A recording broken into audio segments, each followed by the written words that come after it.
Hello students, I am back again with the new question. Question 6 part 4. I hope you all are ready for it. Before going to start the solution of this question, tell me one thing, what is equilateral triangle? If I draw one triangle, equilateral triangle means इसकी बेटा सारी sides भी equal होंगी और सारे angles भी equal होंगे. This triangle has equilateral triangle has three sides. Both three sides are equal in equilateral triangle. Three angles are equal in the equilateral triangle. If we talk about the isosceles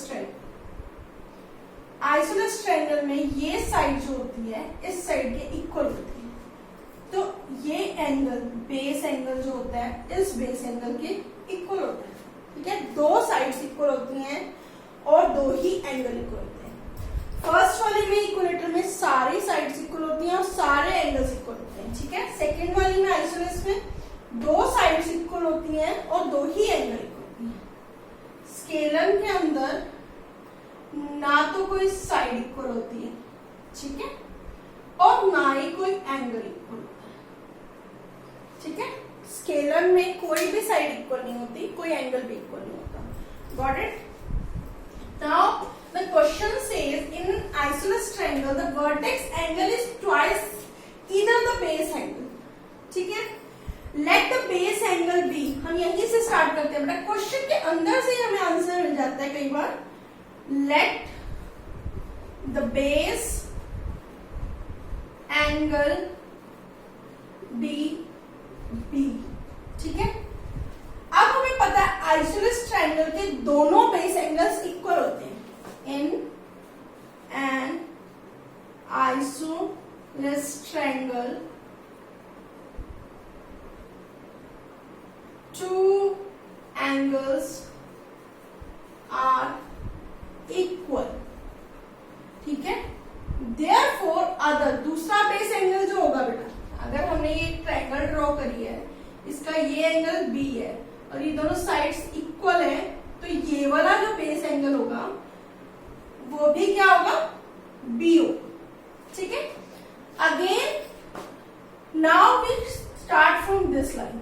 vertex angle क्या दिया हुआ बेटा, vertex angle other base angle is B. Vertex angle is twice 2b. ठीक है, अब हमें conditions तो सारी क्लियर होगी, लेकिन हमारे पास अभी तक कोई इक्वेशन तो बिल्ड नहीं हुई. तो इक्वेशन बिल्ड करने के लिए अब हम फिर क्वेश्चन उठाएंगे. Some of the angles of a triangle. ठीक है, ट्रायंगल के एंगल्स का सम क्या होता है, 180 डिग्री. यहाँ पे एक एंगल तो ये था, दूसरा एंगल भी बी था, थर्ड एंगल 2b था. Now this 2b plus b 3b plus b 4b equal to 180. सबसे पहले हमने एंगल्स कैलकुलेट किए according to the statement. After that we made the equation from this statement. Okay, कुछ नहीं किया बेटा, हमने पहले यहां से लेट द बेस एंगल को b माना. ठीक है, एज्यूम किया.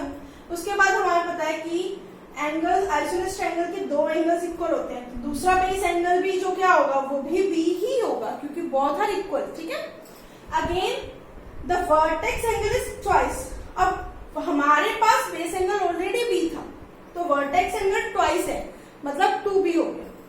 तो कंडीशन क्या कहती है, the sum of angles of triangle is 180 degree. So b plus 2b equal to 180. One angle is B, दूसरा भी बी है, तीसरा 2b है, दोनों के ऐड किया तो 4b इक्वल टू 180. ठीक है, क्लियर हो गया? Yes, very good. I hope you understood. Bye. God bless you बच्चा, गॉड ब्लेस यू.